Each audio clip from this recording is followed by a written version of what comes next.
तो work energy power के numerical हम करेंगे। टॉपिक का नाम है potential energy of a spring. ठीक है, तो इसमें जो कन्फ्यूजन होती है बच्चों को कि ये समझ नहीं आता फॉर्मूले में कि एक्स की वैल्यू हम कब क्या लें। जैसे हमने एक फॉर्मूला ये पढ़ा, एक फॉर्मूला हमने ये पढ़ा था वी एम इक्वल टू के बाई एम और एक्स एम पढ़ा था ये। तो इसकी वैल्यू कैसे रखनी है, इसमें बच्चों को दिक्कत होती है। एक फॉर्मूला और हमने पढ़ा था v equal to root over k by m और एक्स एम का स्क्वायर माइनस एक्स का स्क्वायर। ठीक है, एक्स एम का नहीं, वो भी मैक्सिमम स्पीड है, लेकिन ये मैंने तुम्हें अलग अलग किया। ये इक्विलिब्रियम पोजीशन के लिए है। ये किसके लिए है? At equilibrium position. यानी बॉडी अगर इक्विलिब्रियम पे होगी तो इक्विलिब्रियम पोजीशन के लिए जो है हम ये इक्वेशन यूज़ करेंगे। ठीक, और जो ये वाली जो इक्वेशन लिखवाई है ये मैंने एट एनी इंटरमीडिएट पोजीशन लिखवाई है, एट एनी इंटरमीडिएट पोजीशन।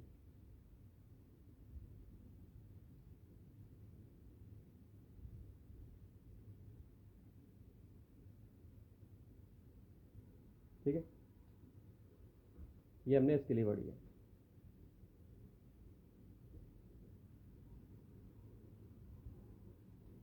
तो अब इसको एप्लीकेशन के लिए एक बढ़िया सा क्वेश्चन करवाता हूँ जिसमें तुम्हें पता चल जाएगा कि किसको हमें क्या लेना है, किसको एक्सएम लेना है, किसको हमें एक्स लेना। ठीक है, तो एक एग्जांपल है एनसीईआरटी का, ये बहुत अच्छा क्वेश्चन है।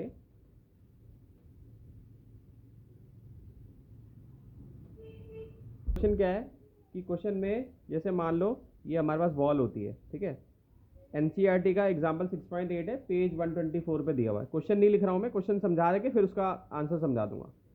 तो ये वॉल है, तो साइमुलेशन करते हैं कि भाई एक्सीडेंट से बचेगा, क्या कोलिजन होगा, क्या इंपैक्ट होगा। तो ये टकराता है ऐसे, तो इसके ना एक्सपेरिमेंट करते हैं लोग। ठीक है, तो साइमुलेट करते हैं कार एक्सीडेंट्स को। ऑटो मैन्युफैक्चर जो है ये देखने के लिए कि मूविंग कार जब कोलाइड करेगी और अलग अलग स्प्रिंग कॉन्स्टेंट, यानी कि स्प्रिंग लगा देते हैं इसमें। ठीक है, स्प्रिंग लगा लगा के देखते हैं कि स्प्रिंग लगाने से क्या होगा। ठीक, तो स्प्रिंग क्या करती है भाई, जैसे मान लो कि अगर आपके पास अगर कोई बहुत ऊंचाई से कोई आदमी गिर रहा है, तो अगर आपने यहाँ पे गद्दा लगा रखा है, फोम लगा रखा है, तो उसको चोट नहीं लगेगी। ठीक है, ऐसे ही क्या होता है, शॉकर्स होते हैं गाड़ियों में, शॉकर्स होते हैं ऐसे, है ना। तो जब ऊबड़ खाबड़ जगह आती है तो आपको पता नहीं चलता शॉकर्स की वजह से, क्योंकि वो जो उसका जो झटका है वो बर्दाश्त कर जाते हैं और आपको कोई फील नहीं होता। ठीक है, तो इसमें कह रखा है कि कंसिडर करोगे एक कार सिमुलेशन है। ठीक है, और कार का मास हमें दिया हुआ है, कितना है? यस, कार का मास दे रखा है, इसकी स्पीड दी हुई है।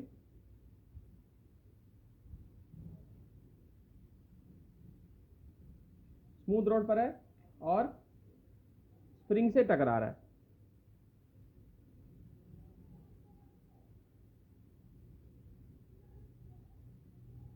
स्प्रिंग हो गई,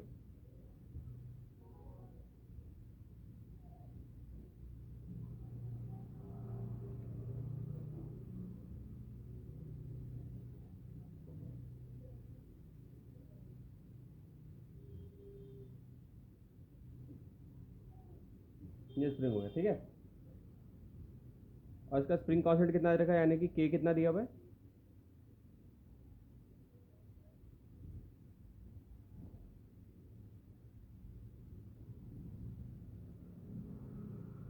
मीटर माइनस।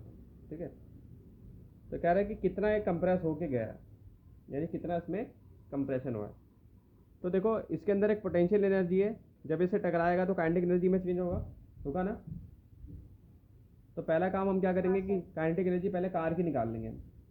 ठीक है, तो जब ये इससे टकराएगा तो इसकी ही काइनेटिक एनर्जी तो पोटेंशियल एनर्जी में कन्वर्ट होगी कि नहीं? हाँ, कार की। तो हम क्या कंसीडर करेंगे,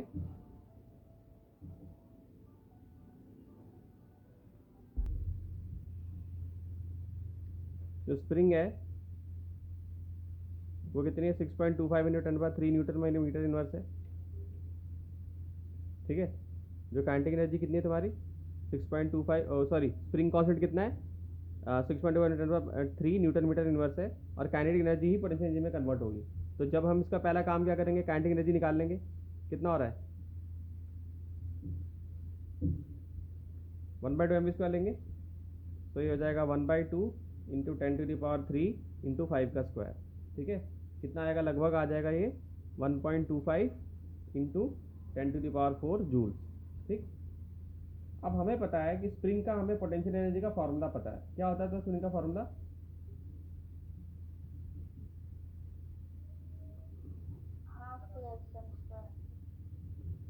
अब इसमें के दिया हुआ है, एक्सएम क्या होगा, कंप्रेशन जो हुआ, जो भी ये अपनी पोजीशन से जो चेंज होके गया है। ठीक है, एक्सएम क्या होगा, इसकी पोजीशन जो चेंज हो गया। तो हमें पता है कि यही काइनेटिक एनर्जी चेंज हुई, तो हम यहाँ पे क्या लिख देंगे, 1.25 इंटू 10⁻⁴ इक्वल टू हाफ, के की जगह पे क्या आ जाएगा, 0.25 इंटू 10⁻³ और इंटू में एक्सएम की वैल्यू क्या आ जाएगी तुम्हारी, वो निकालनी है हमें। ठीक, तो ये सॉल्व कर लेंगे हम। हाँ, तो 1.25 इंटू 10⁻⁴ हो जाएगा, और यहाँ पे क्या आ जाएगा तुम्हारा 2 हो जाएगा।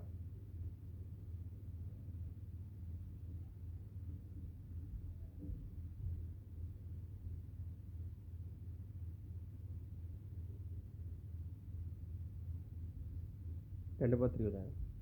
ठीक, इसकी जो वैल्यू आएगी, सब कुछ सॉल्व करके आ जाएगा लगभग 2 के इक्वल आ जाएगा, 2 मीटर आ जाएगा। ठीक है, अब बताओ तुम्हें कि तुम्हें इसमें डाउट क्या आया, क्या डाउट आया। ठीक है, 2 मीटर आ जाएगा सर। इसमें तो कुछ डाउट नहीं आया। हाँ, अब इसके अगले क्वेश्चन में जो जो इसी का अगला पार्ट है, बहुत ही बढ़िया क्वेश्चन है। इसमें तुम्हें तुम्हारा कॉन्सेप्ट क्लियर हो जाएगा कि किसको क्या लेते हैं हम, किसको कब क्या लेना है, एक्स किसको लेना है, एक्सएम किसको लेना है। ठीक, तो ये इसी का अगला वर्जन है, 6.9 है, एनसीईआरटी का ही है, बहुत ही बढ़िया क्वेश्चन है ये, पेज 125 पे दे रखा है। तो क्वेश्चन में कहा गया है, taking the coefficient of friction, अब यहाँ पे फ्रिक्शन भी लेना है, और म्यू फ्रिक्शन का कोफिशिएंट होता है, इसकी वैल्यू कितनी है 0.5, and calculate the maximum compression of the spring. ठीक है, आपको maximum compression of the spring बताना है।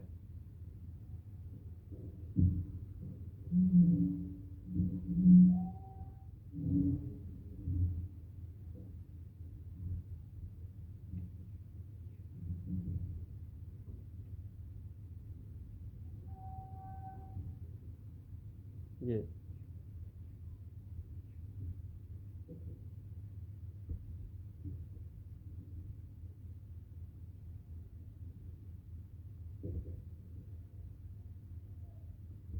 सर, इसमें क्या फर्क होगा कि मैक्सिमम कंप्रेशन और कंप्रेशन में फर्क होगा या फिर सेम ही होंगे? फर्क होगा ना, मैक्सिमम कंप्रेशन यानी कितने हद तक उसको हम नीचे घिसका सकते हैं, और कंप्रेशन मतलब कितना कंप्रेस किया हमने, मैक्सिमम मतलब कितना मैक्सिमम हम कंप्रेस कर सकते हैं। ठीक है, तो वो एक्सएम हो जाएगा और कंप्रेशन एक्स हो जाएगा। अभी समझ में आ जाएगा तुम्हें। ठीक है, कि क्या होता है एक्सएम, क्या होता है एक्स। ठीक है, एक्स और एक्सएम तुम्हें ये तो पता है कि भाई दोनों ही में क्या है, डिस्प्लेसमेंट की बात हो रही है। ठीक है, किस हद तक डिस्प्लेसमेंट किया हमने, एक्स जो है वो आर्बिट्रेरी पॉइंट है, एक्सएम जो है तुम्हारा, तुमने किस हद तक उसको खींचा है, मैक्सिमम कितना कंप्रेस किया या मैक्सिमम कितना खींच के लेके गए हो। ठीक है, तो इस केस में calculate the maximum compression of the spring हमें निकालना है।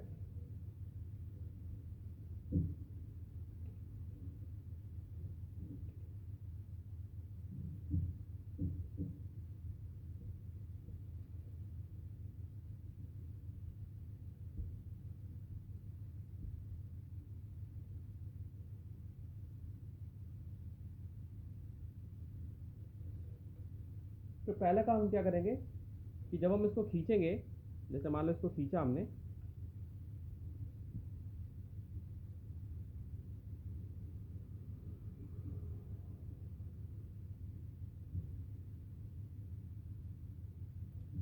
तो खींचेंगे तो फोर्स लगेगी, फोर्स किसके इक्वल है, के एक्स के इक्वल है।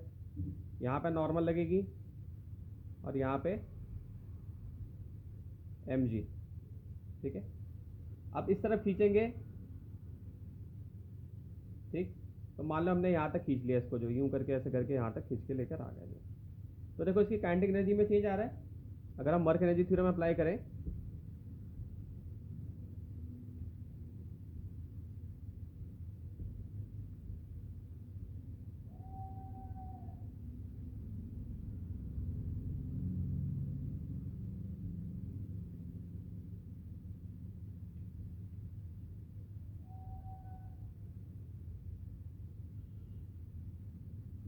भाई फाइनल तो काइनेटिक एनर्जी जीरो हो जाएगी इसकी।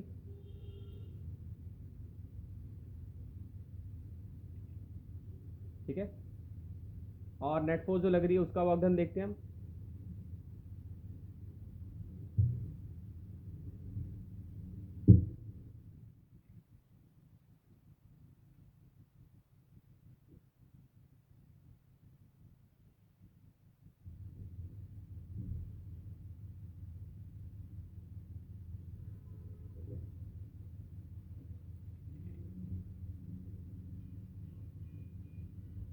ये कितना हो जाएगा, -1/2 KXM का स्क्वायर, ठीक, और माइनस म्यू mg और x। ये तुम्हारा क्या है, ये फ्रिक्शन है और ये कंप्रेशन है। सर जैसे प्लस में ले सकते हैं क्योंकि हम ऐड तो कर रहे हैं, दोनों एक ही पोजीशन में है। नहीं नहीं, वो ये साइन हम इसलिए नेगेटिव क्योंकि यहाँ नेगेटिव वर्क डन हो रहा है ना इनका, ये नेगेटिव वर्क डन कर रहा है ना। नेट फोर्स क्या है इसमें, इसमें बताओ नेट फोर्स क्या है, नेट फोर्स क्या है इसमें, बोलो। फ्रिक्शन की और ये स्प्रिंग की। फ्रिक्शन किधर लगेगा, जब मैं इसको इधर खींचूंगा तो फ्रिक्शन इधर की तरफ लगेगा, और जब छोड़ूंगा तो कहाँ पर आएगा, फ्रिक्शन पीछे की तरफ लगेगा ना। तो हर वक्त फ्रिक्शन का वर्क डन तो नेगेटिव है, तो इसलिए नेगेटिव साइन आया है।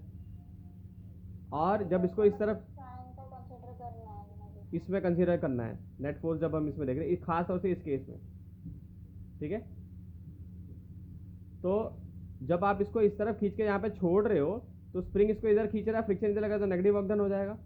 और काइनेटिक एनर्जी तो पोटेंशियल एनर्जी में चेंज हुई है। ये 1/2 KXM किसका फॉर्मूला होता था, पोटेंशियल एनर्जी का होता था ना, हाँ ठीक। तो स्प्रिंग की ही पोटेंशियल एनर्जी तो काइनेटिक एनर्जी में कन्वर्ट हो रही है कि नहीं हो रही है।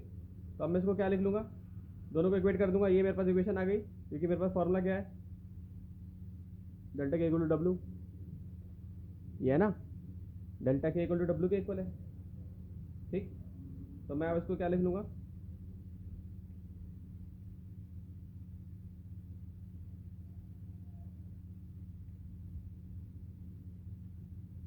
कॉमन ले लूँगा। सर स्प्रिंग की पोटेंशियल काइनेटिक में कैसे चेंज हो रही है? एरो वाला एग्जांपल तुम्हें बताया था ना मैंने। तो तीर तुम क्या करती हो, ऐसे खींचती हो ना पीछे, होल्ड करके रखती हो, फिर छोड़ देती हो। तो क्या हो रहा है इस तीर कमान में, क्या हो रहा है, पोटेंशियल एनर्जी तो काइनेटिक एनर्जी में बदली ना। डैम में क्या होता है, पानी ऐसे रोक के रखते हैं, फिर ऊपर से गिरता है तो वही काइनेटिक एनर्जी में बदलता है ना। तो ऐसे ही यहाँ पर भी स्प्रिंग के अंदर पोटेंशियल एनर्जी है, जब उसको हमने आगे बढ़ाया तो वो काइनेटिक एनर्जी में चेंज हुई और फिर वही वापस उसमें चेंज होगी। तो कन्वर्जन होता रहता है केवल। ठीक है। तो ये क्या आ जाएगा,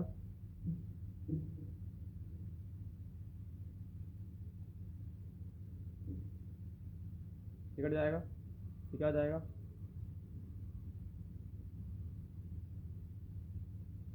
अब इसको सॉल्व करो, सॉल्व करो एक बार इसको। पोटेंशियल तो म्यू एम जी हो गया तुम्हारा, और ये क्या हो जाएगा तुम्हारा 5 × 10³ न्यूटन हो जाएगा, ठीक। म्यू हो गया, मास होगा तुम्हारा ये जी, और जी की वैल्यू क्या है नोट कर लेना, इंटू 10 कर देंगे साथ में, तो ये आ जाएगा 5 × 10³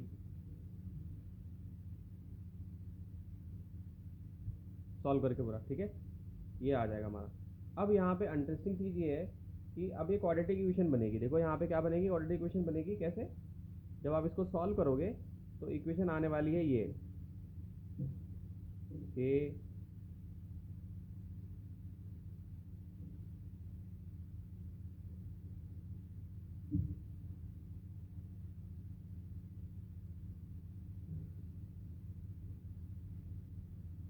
तो एक्सम क्या आ जाएगा,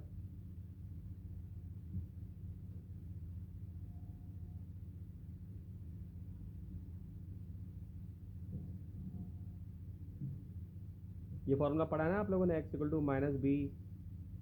√b² - 4ac अपॉन 2a। तो देखो यहाँ एक्सएम मिल गया ना, एक क्वाड्रेटिक इक्वेशन बन गई। ये इस फॉर्म में चलेगी ना, ax² + bx + c के फॉर्म में चलेगी। ये c हो गया आपका, ठीक।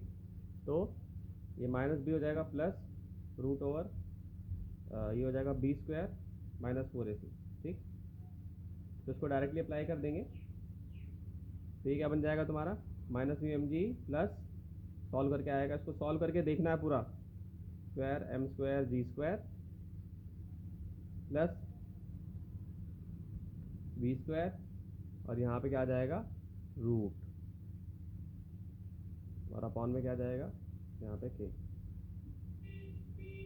ठीक है, तो इससे सॉल्व करने पर आएगा ये आपकी वैल्यू, आपको सब कुछ दिया हुआ है। एक बार आप माइनस म्यू ले लोगे, म्यू भी पता है आपको, एम भी पता है, जी भी पता है, plus mu square m square g square m के वी स्क्वायर 1/2 और यहाँ पर क्या आ जाएगा के।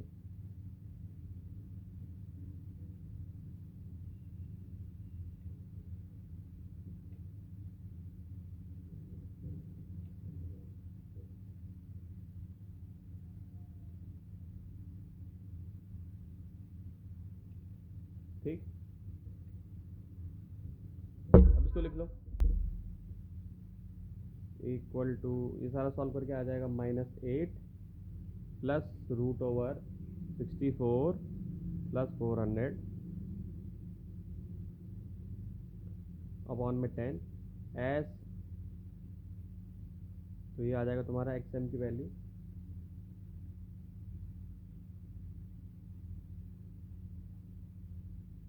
प्लस 21.54 अपॉन 10 इक्वल टू आ जाएगा 1.354 मीटर। ठीक है, याद आएगा। अब आते हैं एग्जाम्पल 43। ऐसे लरोड़ा का क्वेश्चन है और बहुत अच्छा क्वेश्चन है, आईआईटी में भी आया हुआ है, IIT 82 में आया हुआ है, बहुत बढ़िया क्वेश्चन है। पेज नंबर है तुम्हारा 6.24। तो क्वेश्चन में क्या बोला हुआ है कि एक ब्लॉक है,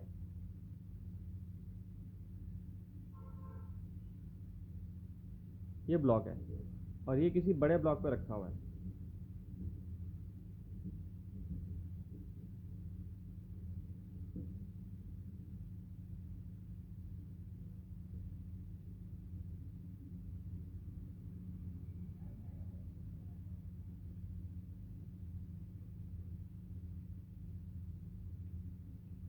ठीक है, ये बी है,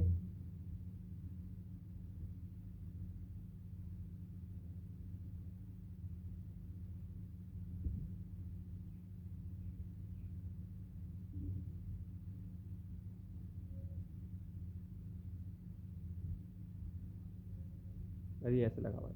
ठीक है, थोड़ा और नीचे बना देता हूँ।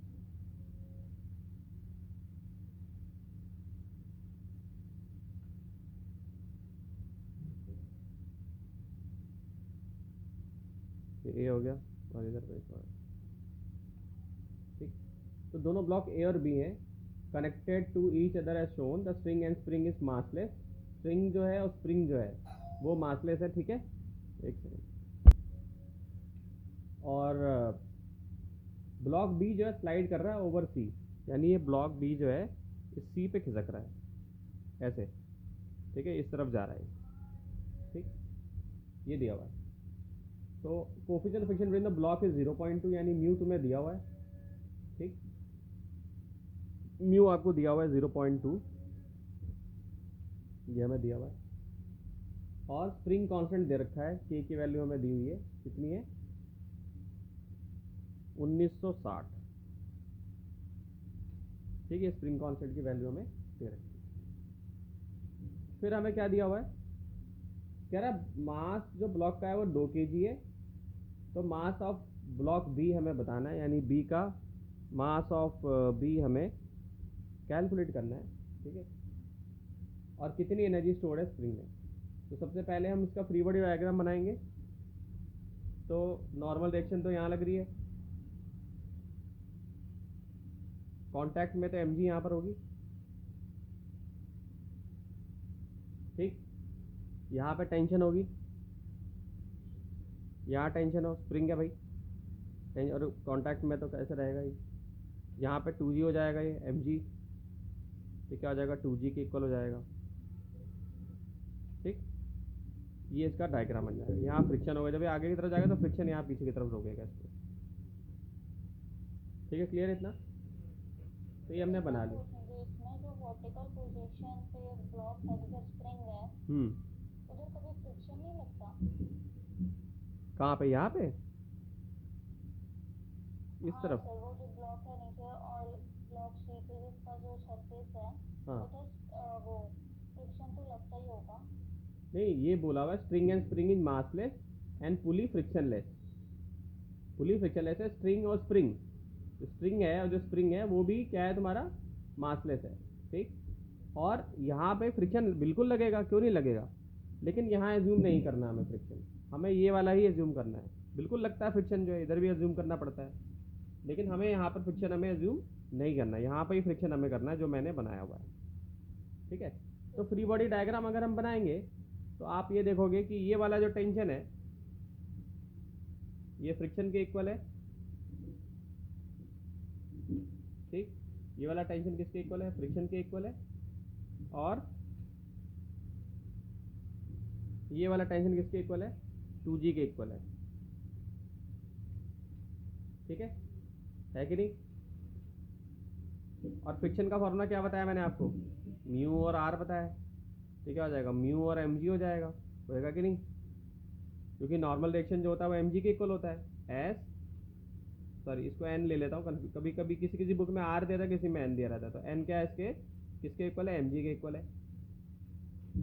है कि नहीं? बताओ। तो n mg के इक्वल है, ऐसे लिख लिया मैंने। F equal to mu N हो जाएगी, और ये किसके इक्वल हो गया, म्यू mg के इक्वल हो गया। तो इससे क्या निकल जाएगा, म्यू तो दे रखा है हमें 0.2। मास कितना है तुम्हारा, मास तो निकालना है, जी की वैल्यू क्या लेनी है, 10। ठीक, जी की वैल्यू 10 ले लो,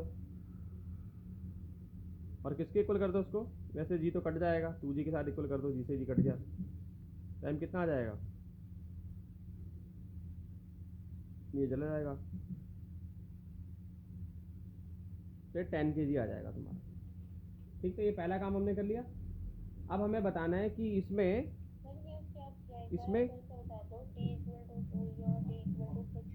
भाई T इक्वल टू mg कर दिया, ये तो होता है ना, फ्री बॉडी डायग्राम बनाते हो तो टेंशन ऊपर लग रही है, mg नीचे लग रही है।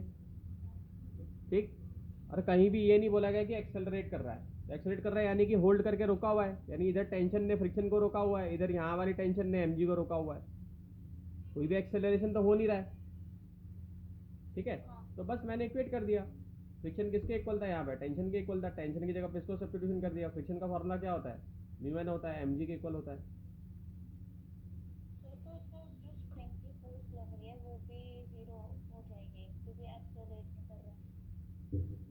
हाँ, वो वाली F net equal to m में हम एक्सेलरेशन इसका 0 ले लेंगे। तो स्प्रिंग की तो हमें स्टोर्ड एनर्जी निकालनी है ना, अभी स्प्रिंग का भी हम यूज़ करेंगे।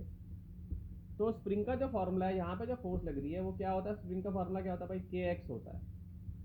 ठीक, अब यहाँ जो फोर्स है वो टेंशन है, तो T इक्वल टू kx लिख सकता हूँ मैं। ठीक, अब टेंशन तो हमने निकाल ली है, कितनी है हमारी टेंशन, यहाँ से टेंशन 2g के इक्वल है, तो T इक्वल टू 2 इंटू जी की वैल्यू कितनी ले लेंगे, 9.8 ले लेंगे, तो कितना आ जाएगा ये 19.6 आ जाएगा। ठीक है, कितना आ जाएगा 19.6। अब ये हमें पता है फोर्स इक्वल टू kx होता है, लेकिन यहाँ पे जो फोर्स है वो किसके इक्वल है, टेंशन के इक्वल है, तो T इक्वल टू kx लिख सकते हैं। तो क्योंकि हमें एनर्जी स्टोर्ड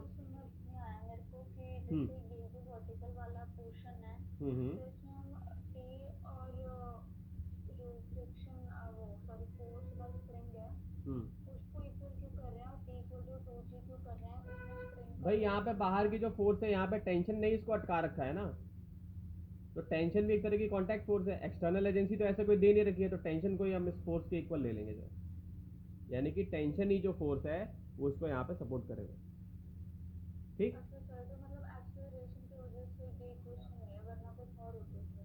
यस, एक्सेलरेशन अगर होती तो फिर इक्वेशन क्या हो जाती तुम्हारी, mg minus T equal to ma हो जाती, लेकिन एक्सेलरेशन तो है नहीं। और स्प्रिंग की एनर्जी निकालनी है तो उसके लिए फॉर्मूला हमारा क्या है, 1/2 kx² है ना, तो हमें x तो चाहिए ना, तो यहाँ से x निकल जाएगा हमारा। तो इसको x लिख लूँगा यहाँ पे, टेंशन निकल गई हमारी 19.6 और ठीक है ये x हो जाएगा। और k की वैल्यू कितनी है तुम्हारी, कांस्टेंट कितना था k, स्प्रिंग कांस्टेंट कितना था, सॉरी t हमारा आया था कितना 19.6, k हमारा आया था 1960, k हमें दे रखा है ना 1960, तो ये हम इसमें डाल देंगे। ठीक, ये हमारी पोटेंशियल एनर्जी हो जाएगी ऑफ स्प्रिंग, और यही एनर्जी स्टोर्ड भी हो जाएगी। बनाते हैं तो इसमें हम स्प्रिंग का नहीं कुछ भी करेंगे, क्या स्प्रिंग का क्या, मतलब जैसे हम ये इक्वेशंस बनाते हैं हम्म कि T minus Z equal to M वगैरह, हम्म तो इसमें हम पोटेंशियल इसमें हम स्प्रिंग का भी फोर्स है तो फोर्स है वो हम लेंगे नहीं। स्प्रिंग का फोर्स जो, तो स्प्रिंग की जो फोर्स है, स्प्रिंग की जो फोर्स है, टेंशन ऊपर खींच रहा है, तो ये बैलेंस है ना इसके साथ, mg के साथ बैलेंस है ना भाई। स्प्रिंग ये mg वेट इसको नीचे लेके जाना, लेकिन टेंशन ने इसको अटका रखा है, तो अब काइनेटिक एनर्जी तो है नहीं इसमें, तो पोटेंशियल एनर्जी है ना खुद की इसके अंदर, अपने अंदर, तो पोटेंशियल एनर्जी ले लेंगे हम यहाँ पे। हाँ, तो एनर्जी स्टोर कितना हो जाएगा इन द स्प्रिंग, मान लेते हैं कि इधर एक्सेलरेट हो रहा है नीचे की हम्म तरफ, हम्म तब इक्वेशन क्या बनती तब बनेगी mg minus T, mg minus T equal to M A, ये बन जाएगी। ठीक है, तो ये तुम्हारा energy stored in the spring हो जाएगा। और इसको हम क्या लिख लेंगे, हम तब भी जो स्प्रिंग की फोर्स है वो अलग ही कैलकुलेट करते हैं, वो एम से इक्वेट करके। हाँ हाँ, इसका स्क्वायर कर दोगी, ये आ जाएगा 0.098 जूल, ये आ जाएगा potential energy of a spring.